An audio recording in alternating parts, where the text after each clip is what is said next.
Hi മക്കളെ, ഡൽഹി യൂണിവേഴ്സിറ്റിയിൽ പഠിക്കാന്ന് പറഞ്ഞു കഴിഞ്ഞാൽ അത് നിങ്ങൾക്ക് ഭയങ്കരമായിട്ടുള്ളൊരു സ്വപ്നമായിരിക്കും. അപ്പോൾ ആ സ്വപ്നത്തിലേക്ക് എത്താൻ വേണ്ടി നിങ്ങൾ CUT എക്സാം ഒക്കെ എഴുതിയിട്ട് റിസൾട്ട് വരുന്നുകൊണ്ടിരിക്കുകയാണ്. ഈ അടുത്ത് തന്നെ നമ്മുടെ CUTയുടെ റിസൾട്ടും കാര്യങ്ങളൊക്കെ വരുന്നതായിരിക്കും.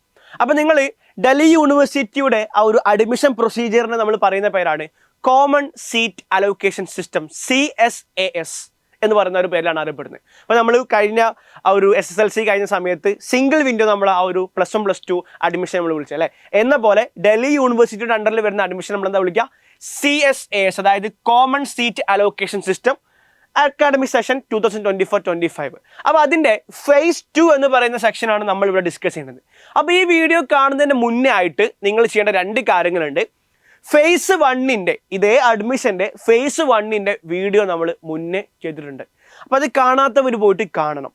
രണ്ടാമത്തെ കാര്യം എന്ന് പറഞ്ഞു കഴിഞ്ഞാൽ ഫേസ് 1ൻ്റെ രജിസ്ട്രേഷൻ ചെയ്തവർക്ക് മാത്രമേ ഫേസ് 2 ചെയ്യാൻ പറ്റുള്ളൂ. എന്ന് പറഞ്ഞാൽ ഫേസ് 1ൻ്റെ കണ്ടിന്യൂഷൻ ആണ് എന്ത് ഫേസ് 2. അപ്പോൾ ആ രജിസ്ട്രേഷൻ ചെയ്യാത്ത ആളുകളുണ്ടെങ്കിൽ CUT റിസൾട്ട് വരുന്ന സമയമാണ് നമ്മുടെ ലാസ്റ്റ് ഡേറ്റ്. അപ്പോൾ അതിൻ്റെ മുന്നേ ആയിട്ട് ചെയ്തിരിക്കണം. അപ്പോൾ നമ്മുടെ ഫേസ് 1ൻ്റെ വീഡിയോയുടെ ലിങ്കും കാര്യങ്ങളും നമ്മൾ താഴെ കൊടുക്കുന്നുണ്ട്. കൃത്യമായിട്ട് പോയി കാണാം. നിങ്ങൾ കണ്ടാൽ പോരാ, നിങ്ങളെ CUT എഴുതിയ എല്ലാ കൂട്ടുകാരിലേക്കും എന്ത് ചെയ്യുക, ഈ ഫേസ് 1ൻ്റെയും ഫേസ് 2ൻ്റെയും വീഡിയോൻ്റെ ലിങ്ക് എന്ത് ചെയ്യുക, മാക്സിമം അയച്ചു കൊടുക്കുക. ലൈക്ക് ചെയ്യാനും ഷെയർ ചെയ്യാനും മറക്കേ വേണ്ട. അപ്പോൾ നമ്മൾ ഔദ്യോഗികമായിട്ട് ഒഫീഷ്യലായിട്ട് എന്ത് ചെയ്യാണ്, ഈ ഒരു വീഡിയോയിലോട്ട് കിടക്കുകയാണ്. അപ്പോൾ നമ്മൾ ഈ പറയുന്ന common seat allocation system phase 2നെ നമ്മൾ പറയുന്ന പേരാണ് പ്രിഫറൻസ് ഫില്ലിംഗ് ഫേസ്. എന്താ വിളിക്കുക? പ്രിഫറൻസ് ഫില്ലിംഗ് ഫേസ് ആണ്. ഈ 4 പ്രോസസ്സാണ് നമ്മൾ ഡിസ്കസ് ചെയ്യാനുള്ളത്. ഇവിടെ സബ്ജക്റ്റ് മാപ്പിങ്ങിനെ കുറിച്ച് നമ്മൾ പറയുന്നുണ്ട്, പ്രിഫറൻസ് സെലക്ഷനെ കുറിച്ച് നമ്മൾ പറയുന്നുണ്ട്, ദെൻ ലോക്കിംഗ് ഓഫ് പ്രിഫറൻസ് എങ്ങനെയാണ് നമ്മൾ പറയുന്നുണ്ട്. അവസാനമായിട്ട് ഇതെല്ലാം വെച്ചിട്ട് നമുക്കൊരു ട്രയൽ അലോട്ട്മെൻറ്റ് പോലെ സംഭവമുണ്ട്. എന്ന് പറഞ്ഞാൽ നമ്മൾ സബ്ജക്റ്റ് സെലക്ട് ചെയ്തു, കറസ്പോണ്ടിങ് കോളേജുകൾ സെലക്ട് ചെയ്തു, കോളേജിൽ കൃത്യമായിട്ട് ഓർഡർ ചെയ്തു, ലോക്ക് ചെയ്ത് കഴിഞ്ഞാൽ ദെൻ കറസ്പോണ്ടിങ് ആയിട്ടൊരു ലാസ്റ്റ് ഡേറ്റ് കൊടുത്തിട്ട് അവസാനം ഒരു ഫേസ് 3 നമുക്ക് അടുത്ത് വരുന്നുണ്ട്. അതിന് മുന്നേ ആയിട്ട് ഇവരെന്ത് ചെയ്യുന്നുണ്ട്, ഒരു സ്റ്റിമുലേറ്റഡ് റാങ്ക് പബ്ലിഷ് ചെയ്യും. എന്ന് പറഞ്ഞാൽ ട്രയൽ അലോട്ട്മെൻറ്റ് പോലെ. അപ്പോൾ അവിടെ എന്തെങ്കിലും പ്രശ്നങ്ങളോ കാര്യങ്ങളോ ഒന്ന് ഫീൽ ചെയ്യുകയാണെങ്കിൽ എന്ത് ചെയ്യാം, എഡിറ്റ് ചെയ്യാൻ ഓപ്ഷനും കാര്യങ്ങളൊക്കെ ഉണ്ടായിരിക്കും. അപ്പോൾ അതൊക്കെ നമ്മൾ അടുത്ത സെഷനിലായിരിക്കും പറയുന്നുണ്ടാവുക. അപ്പോൾ നമുക്ക് ഇത് ഓരോന്നും ഡീറ്റെയിൽ ആയിട്ട് ഡിസ്കസ് ചെയ്യാം. ആദ്യമായിട്ട് പ്രിഫറൻസ് ഫില്ലിംഗ് ഫേസ് എന്നാണ് നമ്മൾ സ്റ്റാർട്ട് ചെയ്യേണ്ടത്. എന്നാണോ CUT റിസൾട്ട് വരുന്നത് അതിന് ശേഷമായിരിക്കും നമ്മൾ ഈ പറയുന്ന പ്രിഫറൻസ് ഫില്ലിംഗ് ഫേസ് സ്റ്റാർട്ട് ചെയ്യുക. അപ്പോൾ അതാണ് നമ്മൾ ഒന്നാമതായിട്ട് മനസ്സിലാക്കേണ്ടത്. CUT എക്സാം എഴുതിയവർക്ക് മാത്രമേ ഇതിൽ അപ്ലൈ ചെയ്യാൻ പറ്റുള്ളൂ. അതും പറയുന്നുണ്ട്. +2 പാസ്സായിരിക്കും വേണം. റെഡി. ദെൻ രണ്ടാമതായിട്ട് നിങ്ങൾ മനസ്സിലാക്കേണ്ടത് എങ്ങനെയാണ് നമ്മൾ ഫേസ് 2ലേക്ക് അടക്കുക. ഫേസ് 1ൽ നമുക്കൊരു യൂസർ ഐഡിയും പാസ്വേഡും ഒക്കെ ഉണ്ടായിരിക്കും CSASൻ്റെ ഭാഗമായിട്ട്. അപ്പോൾ CSASൻ്റെ ആ ഒരു സൈറ്റിൽ കയറിയിട്ട് യൂസർ ഐഡിയും പാസ്വേഡും കൊടുക്കുന്നു, ലോഗിൻ ചെയ്യുന്നു. അപ്പോൾ നിങ്ങളൊരു ഡാഷ്ബോർഡിലേക്ക് എത്തും. ആ ഡാഷ്ബോർഡിൽ ഉണ്ടായിരിക്കും എന്ത്, നമ്മൾ ഈ പറയപ്പെടുന്ന എല്ലാ സാധനങ്ങളുടെയും ആ ഡീറ്റെയിൽസും കാര്യങ്ങളൊക്കെ. ഓക്കെ, അപ്പോൾ നമ്മൾ യൂസർ ഐഡി ലോഗിൻ വെച്ച് കയറാം. ദെൻ അവിടെ കറസ്പോണ്ടിങ് ആയിട്ട് നിങ്ങൾക്ക് ഡാഷ്ബോർഡിൽ കാണാൻ പറ്റും PS സ്കോർ എന്ന് പറഞ്ഞാൽ പ്രോഗ്രാം സ്പെസിഫിക് CUT സ്കോർ കാണാൻ വേണ്ടി പറ്റും. That is purely based on your CUT score. CUTയിൽ നിങ്ങൾക്ക് കിട്ടിയ ആ ഒരു മാർക്ക് ബേസ് ചെയ്തുകൊണ്ടാണ് നിങ്ങൾക്ക് ഓരോ പ്രോഗ്രാമിനുള്ള ആ ഒരു പ്രോഗ്രാം സ്പെസിഫിക് CUT സ്കോർ ഉണ്ടായിരിക്കുക.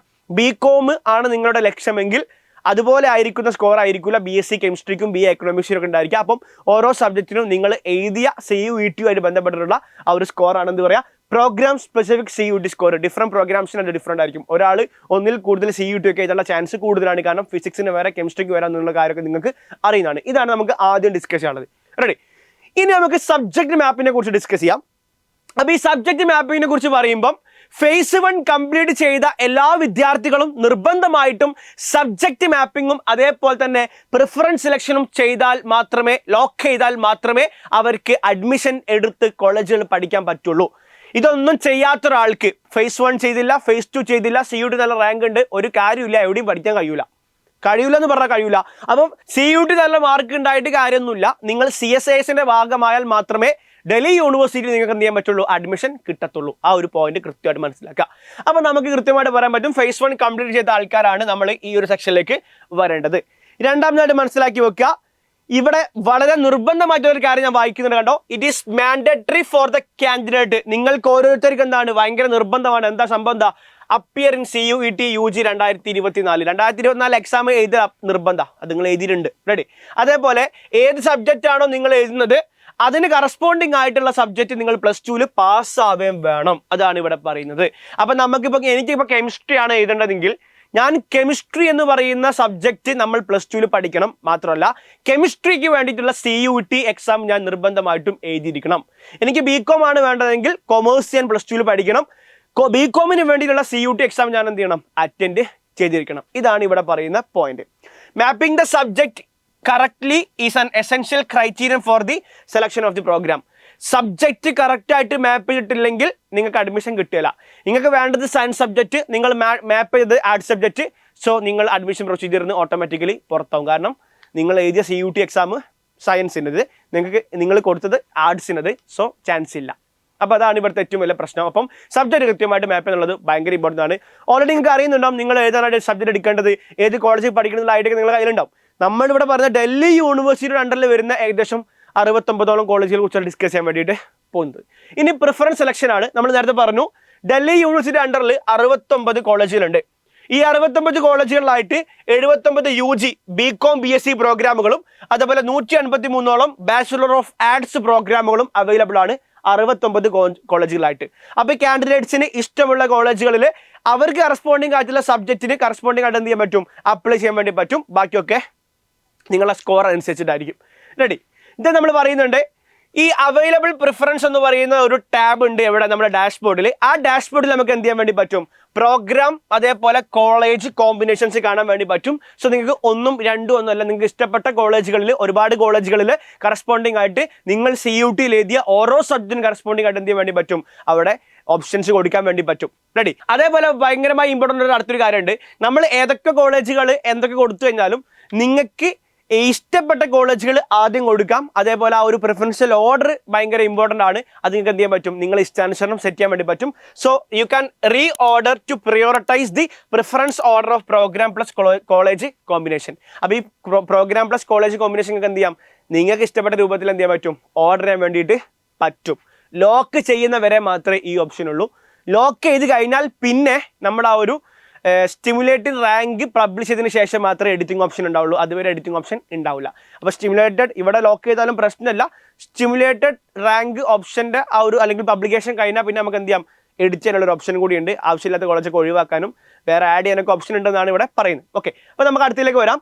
Candidate must ensure to save preferences on regular interval. അപ്പോൾ നിങ്ങൾ ഓരോ കോളേജ് സെലക്ട് ചെയ്തു, അതിന് കറസ്പോണ്ടിങ് ആയിട്ടുള്ള കോഴ്സ് എടുത്തു കഴിഞ്ഞാൽ അപ്പോൾ തന്നെ സേവ് ചെയ്തോളൂ. അപ്പോൾ ഓരോ കോളേജിന് കറസ്പോണ്ടിങ് ആയിട്ട് അല്ലെങ്കിൽ ഓരോ ഇറഗുലർ ഇൻ്റർവെല്ലിൽ എന്ത് ചെയ്യുക? സേവ് ഓപ്ഷൻസ് ക്ലിക്ക് ചെയ്യുക. അല്ലെങ്കിൽ എന്ത് ചെയ്യും? നിങ്ങൾ ആ ഒരു ചെയ്ത കാര്യം പോയി പോകും. അപ്പോൾ അതുകൊണ്ട് അത് ഒഴിവാക്കാൻ വേണ്ടി എപ്പോഴും എന്ത് ചെയ്യുക? എപ്പോഴും സേവ് ചെയ്യുക. അതേപോലെ തന്നെ candidate must preview the preference selection to confirm their saved choice. അപ്പോൾ നിങ്ങൾ എല്ലാ കോളേജുകളും കോഴ്സുകളും സെലക്ട് ചെയ്തതിന് ശേഷം എന്ത് ചെയ്യുക? മൊത്തം സേവ് ആക്കിയതിന് ശേഷം ഒന്ന് റീചെക്ക് ചെയ്യുക, ഒന്നുകൂടി പ്രീവ്യൂ ചെയ്യാം എന്ന് പറഞ്ഞാൽ ഒന്നുകൂടി നമ്മൾ നോക്കുക എന്തൊക്കെ പ്രശ്നങ്ങൾ ഉണ്ടോ എന്നുള്ളത്. അതേപോലെ തന്നെ നമ്മൾ ഇത്രയും കൊടുത്തിട്ടുള്ള കോളേജുകളും കോഴ്സുകളൊക്കെ നമുക്ക് എന്ത് ചെയ്യാം? ഈ പറയുന്ന സെലക്റ്റഡ് പ്രിഫറൻസ് എന്ന് പറയുന്ന വിൻഡോ നമുക്ക് എന്ത് ചെയ്യാൻ പറ്റും? കൃത്യമായിട്ട് കാണാൻ വേണ്ടി പറ്റും. അപ്പോൾ നമ്മൾ ഈ പറഞ്ഞ കാര്യങ്ങൾ വളരെ സിമ്പിളായിട്ട് പറയുകയാണെന്നുണ്ടെങ്കിൽ നമുക്ക് ഇഷ്ടപ്പെട്ട കോളേജുകൾ അതേപോലെ കോഴ്സുകൾ നമ്മൾ എന്ത് ചെയ്യുക? കൊടുക്കാം. അത് നമുക്ക് എവിടെ കൊടുക്കാൻ പറ്റുക? അവൈലബിൾ പ്രിഫറൻസ് എന്ന് പറയുന്നൊരു ടാബ് ഉണ്ട്, അവിടെയാണ് കൊടുക്കാൻ പറ്റുക. അത് കൊടുത്തതിന് ശേഷം നമുക്ക് ഇഷ്ടപ്പെട്ട രൂപത്തിൽ എന്ത് ചെയ്യാൻ പറ്റും? റീഓർഡർ ചെയ്യാനും അതേപോലെ ആ ഓർഡറിൽ കൊടുക്കാനൊക്കെ പറ്റും. ദെൻ ഓരോ റെഗുലർ ഇൻ്റർവെല്ലും സേവ് ചെയ്യാൻ വേണ്ടി ശ്രമിക്കുക. ഒക്കെ സേവ് ചെയ്തതിന് ശേഷം പ്രീവ്യൂ ചെയ്യുക. അവിടെ ഉണ്ടാവുക പ്രിഫറൻസ് സെലക്ഷൻസ് നിങ്ങൾ എന്ത് ചെയ്യുക? അത് പ്രീവ്യൂ ചെയ്യുക. നിങ്ങൾ സെലക്ട് ചെയ്ത കോളേജും കോഴ്സും സെറ്റ് ആണോ നിങ്ങൾ എന്ത് ചെയ്യാം? ചെക്ക് ചെയ്യാം. ഓക്കെ, ആഫ്റ്റർ ദാറ്റ് നിങ്ങൾക്ക് എന്ത് ചെയ്യാൻ പറ്റും? നിങ്ങൾ കൊടുത്ത എല്ലാ സാധനങ്ങളും സെലക്റ്റഡ് പ്രിഫറൻസ് എന്ന് പറഞ്ഞ ഏരിയയിൽ കാണാൻ വേണ്ടി പറ്റും. റെഡി? സോ ഈ കാര്യം കൂടി എന്ത് ചെയ്യുക? ഒന്ന് ഓർമ്മയിൽ വെക്കുക. Addition or deletion of preferences will not be allowed after the closure of preference filling. Preference ഫില്ലിങ്ങിൻ്റെ ആ ഒരു ക്ലോസിംഗ് ടൈം കഴിഞ്ഞാൽ പിന്നെ ആഡ് ചെയ്യാനോ അതേപോലെ തന്നെ ഡിലീറ്റ് ചെയ്യാനോ പറ്റില്ല എന്ന് പറയുന്നുണ്ട്. പക്ഷേ നമുക്ക് എഡിറ്റ് ചെയ്യാൻ പറ്റും, ആഡ് ചെയ്യാനൊക്കെ പറ്റും, ഡിലീറ്റ് ചെയ്യാനൊക്കെ പറ്റും. എപ്പോൾ എന്ന് ചോദിച്ചു കഴിഞ്ഞാൽ സ്റ്റിമുലേറ്റഡ് റാങ്ക് പബ്ലിഷ് ചെയ്തതിന് ശേഷം. സ്റ്റിമുലേറ്റഡ് റാങ്ക് പബ്ലിഷ് ചെയ്ത് കഴിഞ്ഞാൽ നമുക്ക് എന്ത് ചെയ്യാം? വീണ്ടും കോളേജ് ആഡ് ചെയ്യാം, ഉള്ളതിന് നമുക്ക് ഒഴിവാക്കാം. ഡിപ്പെൻസ്, റീഓർഡർ ചെയ്യാനുള്ള ഓപ്ഷൻസ് ഉണ്ട് കേട്ടോ. പക്ഷേ ഇവിടെ ഇപ്പോൾ നമുക്ക് എന്ത് ചെയ്യാൻ പറ്റില്ല? ആ ഒരു സ്റ്റിമുലേറ്റഡ് റാങ്ക് വരുന്നവരെ നമുക്ക് ഒന്നും ചെയ്യാൻ പറ്റില്ല. റെഡി? ദെൻ ഇത്രയും കാര്യം ചെയ്ത് കഴിഞ്ഞാൽ പിന്നെ ലോക്കിംഗ് ഓഫ് പ്രിഫറൻസ് ആണ്. നിങ്ങൾ ലോക്ക് ചെയ്തിട്ടില്ലെങ്കിലും ഓട്ടോമാറ്റിക്കലി സിസ്റ്റം എന്തായിക്കോളും? ആ ഡ്യൂ ഡേറ്റ് കഴിഞ്ഞ് കഴിഞ്ഞാൽ ലോക്ക് ആയിക്കോളും. അപ്പോൾ നിങ്ങൾ എന്ത് ചെയ്യുക? ആ ഒരു ഓർഡറിൽ സെറ്റാക്കി വെക്കുക, സേവ് ചെയ്യുക. സേവ് ചെയ്ത് അവിടെ നിങ്ങൾ ലോഗ് ഔട്ട് ചെയ്ത് കഴിഞ്ഞാലും കുഴപ്പമില്ല, അത് ഓട്ടോമാറ്റിക്കലി ഡ്യൂ ഡേറ്റ് കഴിയുമ്പോൾ എന്തായിരിക്കും? ലോക്ക് ആയിക്കോളും. അപ്പോൾ reaching the deadline phase 2, അതായത് phase 2 ഡെഡ് ലൈൻ എത്തിക്കഴിഞ്ഞാൽ the saved preferences will automatically get locked and will be used for allocations. പിന്നെ നമുക്ക് എഡിറ്റിംഗ് പറ്റില്ല കേട്ടോ. അപ്പോൾ അതേപോലെ editing program plus college combination preference list after the deadline for the preference filling will not be allowed. അതാണ് നമ്മൾ ഇവിടെയും discuss ചെയ്ത കാര്യം. പക്ഷേ പറ്റും after the publication of stimulated ranks. Ready? Preference ഒക്കെ ലോക്ക് ചെയ്ത് കഴിഞ്ഞാൽ പിന്നെ അടുത്ത് നമ്മൾ ആ ഒരു സ്റ്റിമുലേറ്റഡ് റാങ്ക്സ് പബ്ലിഷ് ചെയ്യണവരെ വെയിറ്റ് ചെയ്യണം. ഇപ്പം നമ്മൾ +1 +2 അഡ്മിഷന് വേണ്ടി ട്രയൽ അലോട്ട്മെന്റ് വന്നില്ലായിരുന്നോ, അതേപോലെ തന്നെയാണ് എന്ത് സ്റ്റിമുലേറ്റഡ് റാങ്ക് പബ്ലിഷ് ചെയ്യുക. പ്രൊവിഷണൽ റാങ്ക് ലിസ്റ്റ് ആണ്. അപ്പോൾ ആ റാങ്ക് ലിസ്റ്റ് പബ്ലിഷ് ചെയ്ത് കഴിഞ്ഞാൽ നമുക്ക് എന്ത് ചെയ്യാം, നമ്മൾ നേരത്തെ കൊടുത്ത കോളേജ് ലിസ്റ്റ് അതേപോലെ കോഴ്സ് ലിസ്റ്റ് ഒക്കെ റീ ഓർഡർ ചെയ്യാം, അതേപോലെ അതിലേക്ക് ആഡ് ചെയ്യാം, അതിന് ഡിലീറ്റ് ചെയ്യാം. നമുക്ക് അതിലേക്ക് എന്ത് ചെയ്യാൻ പറ്റും, അൾട്രേഷൻ വരുത്താൻ പറ്റും. എന്തൊക്കെ വരുത്തിയാലും സേവ് ചെയ്യാനും ലോക്ക് ചെയ്യാനും മറക്കരുത്. അത്രയേ ഉള്ളൂ. സോ ഇവിടെ പറയുന്നു before the commencement of the first CSAS allocation round, അതായത് ഒന്നാമത്തെ റൗണ്ടിന്റെ മുന്നേ എന്ത് പബ്ലിഷ് ചെയ്യുന്നുണ്ട്, സ്റ്റിമുലേറ്റഡ് റാങ്ക്സ് ഡിക്ലെയർ ചെയ്യും. ആ സ്റ്റിമുലേറ്റഡ് റാങ്ക്സ് ഡിക്ലെയർ ചെയ്ത് കഴിഞ്ഞാൽ ഏതെങ്കിലും ഒരു കാൻഡിഡേറ്റിന് അവരുടെ പ്രിഫറൻഷ്യൽ ഓർഡർ മാറ്റണമെങ്കിൽ, അപ്ഡേറ്റ് ചെയ്യണമെങ്കിൽ, റിവേഴ്സ് ചെയ്യണമെങ്കിൽ, ആഡ് ചെയ്യണമെങ്കിൽ, ഡിലീറ്റ് ചെയ്യണമെങ്കിൽ, അതേപോലെ റീ ഓർഡർ ചെയ്യണമെങ്കിൽ ചെയ്യാം. പക്ഷെ അത് സേവ് ചെയ്യാനൊന്നും മറക്കരുത്. അപ്പോൾ ഇത്രയും കാര്യങ്ങളാണ് phase 2 നമ്മൾ കൃത്യമായിട്ട് മനസ്സിലാക്കേണ്ടത്. സോ മെയിനായിട്ട് നമ്മൾ മനസ്സിലാക്കേണ്ടത് ഈ ഒരു 4 കാര്യങ്ങളാണ്. സബ്ജക്റ്റ് മാപ്പിംഗ് വെരി ഇമ്പോർട്ടൻ്റ് ആണ്. പ്രിഫറൻസ് സെലക്ഷൻ ഭയങ്കര ഇമ്പോർട്ടൻ്റ് ആണ്. അത് ലോക്ക് ചെയ്യണം, സേവ് ചെയ്യണം. ദെൻ സ്റ്റിമുലേറ്റഡ് റാങ്ക് വരുന്ന സമയത്ത് ആവശ്യാനുസരണം എഡിറ്റ് ചെയ്യണമെങ്കിൽ എഡിറ്റ് ചെയ്യാം. അപ്പോൾ ആ രൂപത്തിൽ എന്ത് ചെയ്യുക, കാര്യങ്ങൾ മനസ്സിലാക്കാം. ഇവിടെ അവസാനിക്കുന്നില്ല.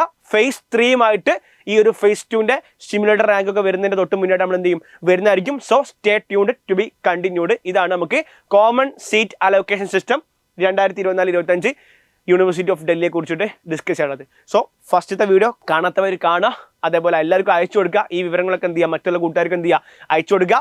സോ എന്ത് ഡൗട്ട് ഉണ്ടെങ്കിലും നമ്മുടെ ഹെൽപ്പ് ലൈൻ നമ്പറുമായിട്ട് കോൺടാക്ട് ചെയ്യാം. നമ്പറൊക്കെ താഴെ കൊടുക്കുന്നുണ്ട്. സോ ലൈക്ക് ചെയ്യാൻ മറക്കണ്ട, ഷെയർ ചെയ്യാൻ മറക്കണ്ട. സോ കൂടുതൽ ഡീറ്റെയിൽസോട്ട് നമ്മൾ വീണ്ടും വരുന്നതായിരിക്കും. സോ അതുവരേക്കും bye bye, see you. It's me Jaseel sir signing of.